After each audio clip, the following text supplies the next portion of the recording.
Lenny. Hi, Nancy. Welcome to episode 41 of the Front Porch Book Club. The Front Porch Book Club is a podcast that meets twice a month. We like to dig deep into the relationship between characters and the worlds they live in. Grab your book and iced tea and join us on the front porch. So, Lenny, it's November. Brr. I miss summer. November. I'm in a sweatshirt and jeans. I'm cold. Good for you. It's so sad. I don't know that the coldness of November has any direct relationship to the book that we're reviewing this month. It's The Sweetness of Water by Nathan Harris. And this book received great acclaim for the debut novelist. It was an instant New York Times bestseller, an Oprah's book club pick, one of President Obama's favorite books of 2022, winner of the Ernest J. Gaines Award for Literary Excellence, and recipient of many other awards. The Washington Post deemed it a, quote, miraculous debut. Well, those are a lot of wonderful accolades for this. This book is set in Georgia, just as the Civil War ends. The experience is this unlikely bond between two freedmen. I think they're freed like a week before the book starts, who are brothers, and their names are Prentice and Landry. And then there's a nearby farmer who is George Walker, and he has a wife, Isabel, and they have learned that their son has died fighting for the Confederate Army. So that's where the book picks up. So this is a really interesting setting for the book. You mentioned they have just been freed, this immediate aftermath of the Civil War. And for me, it's a period in American history that I haven't read many novels based in. I have read a lot of novels based during the Civil War or quite a while after the Civil War. But this period of time, slaves have been freed, and what is happening in the South was really an interesting setting, I thought. And there are themes of family love and grief and misunderstanding, racism, class differences, sexuality. And the author, Nathan Harris, handles all these issues with, I think, a lot of sensitivity and grace. And the realism in his characters is also something that makes the book so compelling. Oh, yeah. It sucks you right in to this particular time. And like you, Nancy, I don't know that I read any books just as the Civil War ends and what is really happening there. So I liked the book, and there's a lot of different areas that we can talk about in this book. But what did you like about the book, Nancy? You were the one who suggested that we read it. Mm-hmm. Well, there are two things I think that I liked most about the book, and they're both more abstract than concrete. First, I thought his writing was so evocative in a different sort of way than many other books. It's not so much the specific passages, but this overall spell that he casts. I felt like I was in a time that moved more slowly, which I'm sure the South during that time did move more slowly than our hectic modern times. But it felt like there was this kind of gauzy veil hanging between the story and me that reiterated that this is all happening in a past that is really hard for us to understand. But then the second thing that I liked, even though it felt distant, the themes felt very contemporary. Themes like, how do we get past anger for passing ways of life in a country that has experienced a schism? That felt very contemporary to me. The white people in Old Ox, the town where this is set, they're very angry. They've been defeated by the North, and that a way of life they knew is gone. And for me, that really echoed, I think, the kind of anger a lot of people are feeling in our country for different things that they feel that they've had in their life that have been taken away from them. And then also the themes of what does it mean to allow others to live as they choose. So, Lenny, two questions for you. What did you like about the book? And then I'm really interested in hearing what you thought about the outrage of white neighbors that George Walker paid newly freed slaves, Prentice and Landry, the same wage to work on his farm as he would have a white worker. But first, tell me what you liked. Well, there's a lot of this book that I like. You talked first about the gauzy veil. You said a slower time. I felt the same thing. It was like people wandering around in bewilderment. Where are we Yes. supposed to go? What are we supposed to do? There's all these people camped along the roadsides and in the woods. People that are trying to get home that were fighting for their way of life. So you've got the Confederate soldiers, I think, moving south, and there's that kind of group. And then there are the freed slaves who are like, okay, well, I'm leaving the farm. They leave the master, and then they don't have any place to go. So they're kind of camped out in the woods. They kind of took the bedding from their bed, the sheets, the clothes on their back, and okay, I made it. I'm free, but I'm sitting in the woods figuring out like what happens next? Where should I go? So it does kind of start out in sort of this bewilderment, which I thought was really interesting. And George seems somewhat bewildered as well. Yes. Like he can't figure out how to get home. Like, okay, these are your woods. We know that the neighbor is the one who had the slaves. This isn't that far from home. And yet he can't seem to find his way either. So it's kind of like everybody's in somewhat of a daze as we start the book. What did I like about the book? I think it opened up a bit of history for me that I really wasn't sure about or had explored. But yeah, a lot of different facets here, from even patriotism and the scrutiny that the soldiers were put under too when they returned home. Like, how much fighting did they have? Were they heroic? What was their experience? Because these stories then came home with them. Yes. And so that was an interesting theme as well, and something that haunts Caleb, who is George Walker's son. So it had a lot of different areas, Nance, that we could talk about. Well, I thought that just this whole feeling of economic injustice by the white people was fascinating. So what did you think about how the white neighbors were so against George paying Prentice and Landry the same wage to work on his farm as he would white workers? I just thought that was fascinating, this prevailing feeling that the slaves are still lesser than. Yes. Oh, absolutely. Big theme in the story, not only because of the color of their skin and that they were once slaves. There's certainly a classism, there is a privilege, there is wealth that is tied up into all of this too. Yeah. And then you've got a society of, it sounds like, a lot of homelessness. Yeah. Because their properties were set on fire by the North as the North was coming down. So you've got a lot of homelessness and a lot of poverty. Yeah. And then we've got George who has no sons, and he is wanting to farm his land. There's a lot of poverty around him, and he hires these two guys who are happy to work and get some money so that they can get tickets to take the train north and start their new lives. So it's a wonderful opportunity for these two.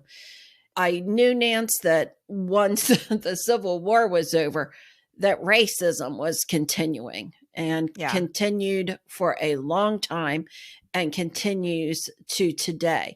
So that part did not surprise me at all, that George's neighbor was not happy with him at all, and that just doing that act was going to separate them from the townspeople because they were clinging on to their old life in Old Ox. I love the name Old Ox because it did sound like this is going to be a traditional old way of thinking. I mean, Old Ox, that sounds like a decrepit town. And it was. Yeah. So I loved the name that the author came up with for the town. I thought that was symbolic in and of itself. But Yeah. I do like George because, as bewildered as he is at the beginning, he starts straightening his spine up a bit and he becomes this person who's like, I'm living my life the way I want. And if the whole town's against me, the whole town's against me. I'm doing this. Yeah, I definitely liked how George changed throughout the story, how he had been kind of aimless and, in fact, had never really farmed his land because he was also kind of a lazy guy. Well, yeah, why not? You got money. You got family money. Yeah. You can wear nice clothes every day and not lift a finger. Yeah. Sounds wonderful. And he was a pacifist. I mean, he had these certain kind of prevailing notions. He was originally a Northerner, but he had never really acted very much on them. He had never really taken much of a stand. So I did like throughout the novel how he is confronted with, is he really going to stand up for what he says he believes? Is he going to be a good employer to these newly freed slaves, or is he going to take advantage of their very desperate situation? And he decides he's not going to take advantage of them. He's going to work right along beside them. He's going to pay them what he would pay anyone. And when other people object and he becomes pretty much an outcast in his Yeah. community, he says, well, so be it. I appreciate that part of him. He has a huge arc as a person in the story. And I liked his wife too, because Yes. she's living a pretty nice little lifestyle too. Right. Quite honestly, it's hard work. She doesn't have like anyone helping her, but she's doing the laundry. That sounds like quite a process. And cooking, but she's not for want for anything. You know, she is taken care of. There's money there. She has friends, and she decides that she's making a stand too. Yeah. And she loses friends and she loses prestige and clout. And so her character really grows a lot to this person who starts a whole new life all over again post Civil War. Yeah. It's amazing. So we talked here about some of the symbolism. There's a lot of water. One of the things that is talked about is this fancy plantation, George's neighbor who had the slaves. Yeah. One of the brothers here that comes and works for George just fantasizes and loves this fountain, this fancy fountain on the old plantation. Yeah. He remembers the stories. He remembers looking at it even from a distance, that it was kind of far away from where he would have been in the fields. Landry also remembers his mother washing the clothes. And at the end of the book, Isabel, George's wife, is dreaming of building a fountain in her yard. In fact, she goes over to check this fountain that Landry is talking about. And of course, it's broken and decrepit now. Ted Morton wouldn't even sell her or give her this broken down fountain. Now he's out in the field working. So he's trying to fight for his old lifestyle and his old power, which he doesn't have any too much anymore. Yeah. So you've got these themes of the fountain and the water. What do you think was the symbolism there, Nance? I don't know. I felt like there was a lot of symbolism in this book, some of which I felt like I didn't really understand what it really meant. But I thought with the water, maybe twofold. One is water is needed for life. And so just this recognition that water is just an essential part of life, that Landry loved water because it's such a basic need of life. But then, too, I wondered if it was freedom for him in some way, that he loved floating in the pond because he felt so weightless. And so he was feeling free of all of the burdens of his life, also the very present burden of slavery. That water for him was a magical place where he would be free. Yeah, I think there was sort of, a baptism. It's almost like this freeing sense of, I don't have all of the burdens. And I think of the scars on his back because he was whooped so often. Yeah. But just sort of a healing factor in him, or an escape Yeah. You could envision him out working the fields and just kind of mesmerized or almost associating to the fountain and water and purity, some kind of image of that. And I'm going to kind of go off into a different direction here because there is a theme here of this pond then as a place that is off the property and it's just off in the woods. And in that place by the water, we see that at this point, the son is not dead. Yeah. He survived the war. He is home. And we learn that he and his buddy are in a love relationship with each other. Mm-hmm. And they go to the water thinking that's their private spot. Again, it's an image of water and sort of this is a place where we can come, maybe be ourselves. But this gay love story between these two Confederate soldiers back in, we're going to say 1865, Mm-hmm. obviously this is a secret. I kind of had a feeling that maybe the mom knew, but it wasn't talked about. Right. It was a secret. It was hidden. It was between these two people. I thought it was an exploration of prejudice, the way that we punish other people for not being who we think they should be, the way we take advantage of other people. I thought he showed this very effectively that they couldn't live as they wanted. They knew they would be outcasts. And so they each tried to cope in their own way. One debased himself and suffered from a lot of self-loathing, thinking that he was a terrible person because of this. And then the other really lives in a lot of denial and eventually tries to overcome it through marriage. But of course, this is all, a terrible disaster for them and their relationship. And it's actually even more tragic for Prentice and Landry when Landry comes upon them.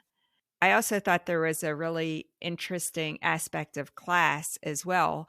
Caleb, his family, they have money, but they have never really fit into Old Ox. They're sort of a part of the community, but the other young man, he is in the most esteemed family in Old Ox and kind of the golden boy. And the family, aside from the gay relationship, they have these huge plans for who he will marry and how he will carry on the family name. And this all conspires against them. Certainly both of them suffer, but then I think it's the ramifications to Prentice and Landry that is even more devastating. Well, yeah, I think that there certainly was a love relationship there. But there is a thread in his life that is somewhat manipulative, Yeah. controlling. He toys around with his partner. I mean, he's cruel, really. Yeah. Okay. He's cruel. Yeah. And he has the upper hand and he knows it. Yeah. He has more money. He has more privilege. He has more power. And he realizes that in their relationship. And so he uses that to his advantage. Mm-hmm. Caleb becomes a better person too. I guess that's part of the interest in the story. Some of the characters become better people. Yeah. Like George gets a backbone. Yeah. His wife starts all this, her own business, basically. Mm-hmm. And Caleb starts to grow a little bit of a backbone too. And he realizes he needs to leave the area. He becomes a hero, breaks somebody out of prison. I love that. Yeah. I mean, he becomes his own person too. And so some people, they evolve into better people. And then there's some people in the story that become worse. Mm-hmm. They torch the field, which ends up burning almost the entire town of Old Ox. I think there's symbolism there too. Okay, talk about it. You've got the old people, the white culture that wants to keep things in place because they have all the power. Mm-hmm. And so they try to hurt the person in town that's making a new way and a new lifestyle for himself, and it turns back on them basically and burns the whole town down. And hatred, bigotry, I think we can see it now. Yeah. I have 2 quotes, Nance. Okay. These are both from Gandhi. Be the change you want to see in the world. That's George. He's going to change regardless of anybody in Old Lock's going to change. Yeah. He's changing his way. That is a quote that I really like. And also, Gandhi said, our ability to reach unity and diversity will be the beauty and the test of our civilization. The ability to reach unity and diversity will be the beauty and the test of the civilization. So while they were burning, they couldn't change. They were resistant to change. They didn't want the Union soldiers in their town telling them what to do. Mm-hmm. There were a group of people in power that did not want to change. If you can't change and you can't get to the point of appreciating diversity and all of this, then you're destroying yourselves. We're all in this together. Remember Nancy and band? I remember band, yes. We were always told the weakest person in the band is the score you're going to get. You're only as good as the weakest person. Yeah. And in our culture, we have got to lift up everyone. Yeah. And we're all in this together. And it's everyone's responsibility, I think, to pull everybody along with us, you know? Mm-hmm. We're all in this together. And so I like the symbolism of the opposite of that is hatred destroys yourself. Yeah. Bigotry destroys an entire town of white privilege. Mm-hmm. And I thought Harris did really well showing how in a little town like Old Ox, everyone is interconnected. Some of them grew up together. And so they have this lifetime of knowing each other. They are economic partners in different ways. They have old resentments. And he shows how the action of one person impacts everyone else. And so, like you're saying, when you are hating a part of your community, when you're trying to exploit a part of your community, this ripples back to you and eventually will destroy the very thing that you think you're trying to save. I really loved that everyone in the town had opinions. Everyone in the town ends up being implicated. Some suffer where they should not have suffered, like they don't deserve it. Other people, you kind of wish maybe they would have suffered a little bit more, but everyone in some way feels the ramifications of what's happening. I did think at the end, there's kind of this wishful reconciliation and the work that Isabel does that I would hope would be possible, but it actually feels a little bit more like a fantasy. Are you talking about when the general apologizes? No, the fact that she starts this collective community where the freedmen can come and own the property. And just because she and her best friend Mildred have become such strong characters, no one bothers them. I mean, I don't know that that actually could have happened that way, but it would be great to think that there would have been people in the South taking this kind of stand and that there could be this kind of racial reconciliation. Did you like the ending? Did you like that aspect? Okay. I like that aspect, but I like strong women characters who are going to just say, this is what we're going to do and we're going to do it. Yeah. And I like the unity that they had. And that was a lot for her to take on, realizing that she was a sewer and a cooker. Yeah. How in the world could she, with her background, know how to do all of that? Right. But okay, I liked it. And I liked that her friend came along with her. Nancy, I really wanted Prentice to find his mother. I know. I was like, okay, George, you go to the courthouse and you find out who bought this woman. Yeah. You go bring her back to her child. How hard is this? But it didn't happen. And I really wanted that for Prentice. So I was hoping that part would have been in the story because through finding his mom, I think he could have healed part of himself. Yeah, now that you mention it, actually, all the characters who we really liked, they really have unhappy endings in a lot of ways. I guess I won't explicitly spoil the ending, but I can't really think of a happy ending any of the characters who really end up becoming better people have. They all really suffer quite a bit. Well, yeah, I think it was a time of suffering. I mean, it was Yeah. right after a war, but I didn't look at it really like that.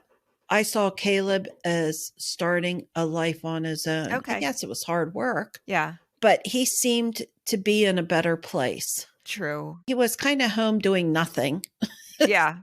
Now he's working a solid 8 hours or 10 hours a day. Yeah. He is taking care of himself. He's buying his own meals. He's sleeping an attic that he is renting.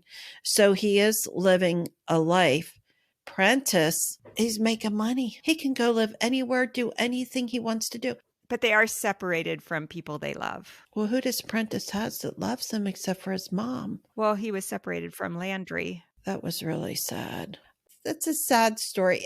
There's some tragedy for sure, Nancy. Yeah. I guess I saw a lot of growth in the characters, and I kind of took a different view on it that you did, Okay. I like that. which I kind of like. I was like, okay, these people are flexible in their characters. They're willing to overcome challenges.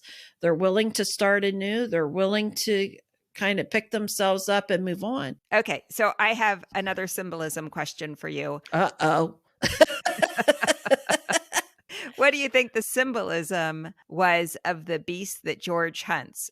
Ooh. Yeah, the book opens, he's hunting this black hairy beast. Sometimes he walks on 2 legs, sometimes on 4.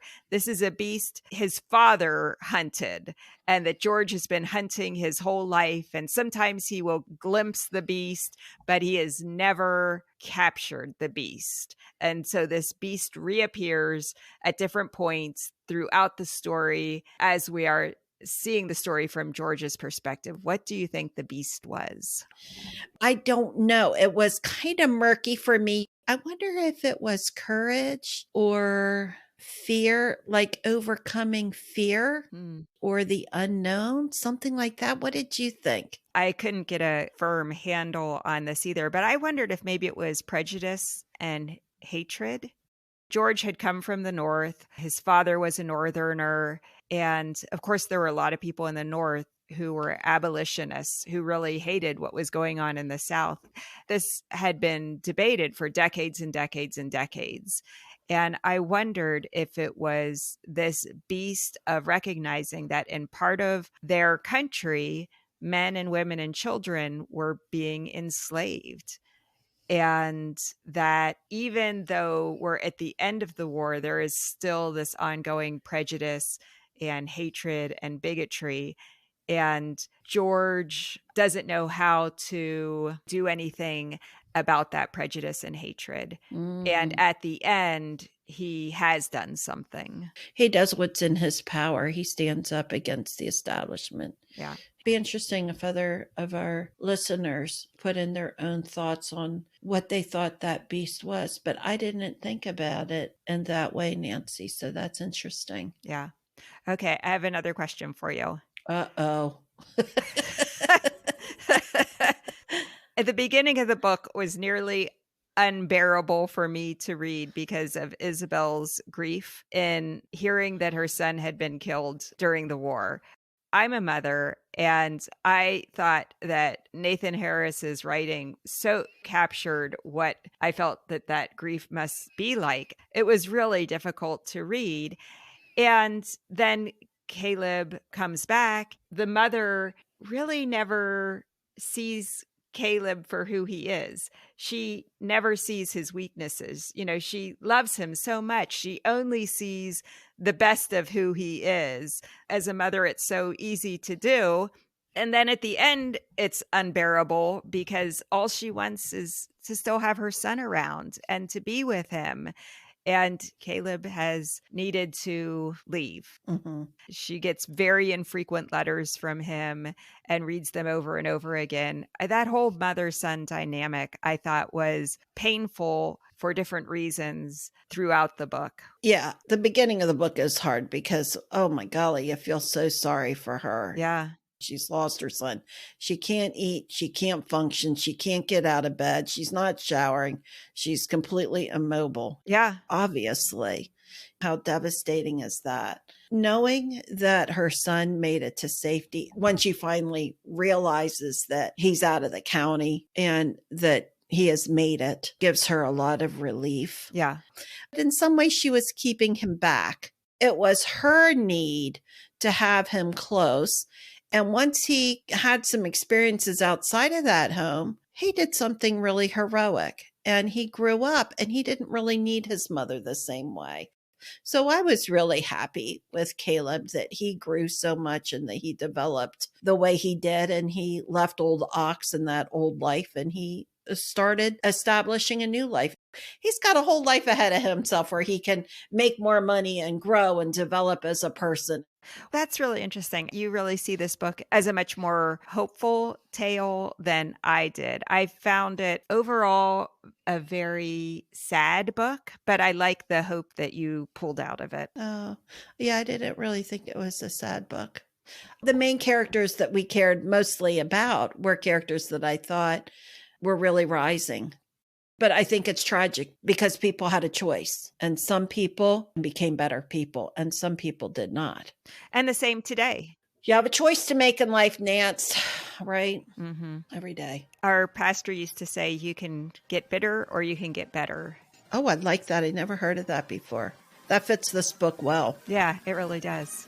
Next time, we're going to talk more about the sweetness of water. See, Nancy, even the sweetness of water sounds positive. That does.